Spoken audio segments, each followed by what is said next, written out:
Happy Alone, How I Learned to Love My Own Company. For a long time, Soline believed that the silence of an empty room was something to be feared.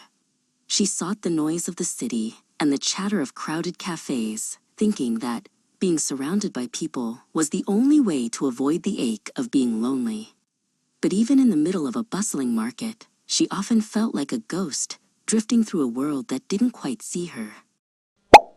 When she finally retreated to her small cottage at the edge of the woods, the quiet would settle over her like a heavy velvet cloak. At first, she would turn on the radio or call a friend just to fill the space. She hadn't yet realized that being alone is a physical state, while being lonely is a state of the heart. One rainy Tuesday, Soline decided to stop running from the stillness. She looked at her home not as a cage of solitude, but as a sanctuary.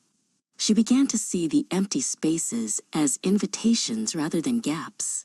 She realized that she had been a guest in her own life, always waiting for someone else to make it feel complete. She knelt before the hearth and built a fire, watching the orange sparks dance against the soot-blackened bricks. As the warmth began to spread through the room, the tension in her shoulders finally began to melt away. Miso curled into a tight ginger ball on the rug, purring a rhythmic song of contentment. With the fire roaring, Soline settled into her favorite armchair with a book she had meant to read for years. In the past, she would have felt guilty for wasting time, but now, the quiet was a gift. She realized that she didn't need an audience to justify her joy. The words on the page were her companions, and the silence was her peace. As evening fell, Soline moved to the kitchen. Instead of a hurried sandwich over the sink, she decided to create something beautiful just for herself. She chopped fresh herbs from her windowsill and listened to the rhythmic sound of the knife against the wooden board. The act of cooking became a slow, deliberate meditation. She set the table with her finest linen napkin and a single beeswax candle. The meal was a tribute to herself, a declaration that her own company was worth the effort of a feast. Miso sat on the adjacent chair, whiskers twitching, as they shared the quiet intimacy of a dinner for one.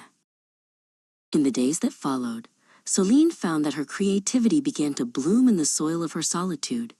She took up her old watercolors, painting the soft greens of the moss and the delicate ferns in her garden.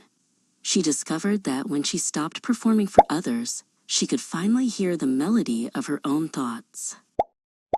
She looked into the mirror one morning and didn't see a woman who was missing something. She saw a woman who was whole.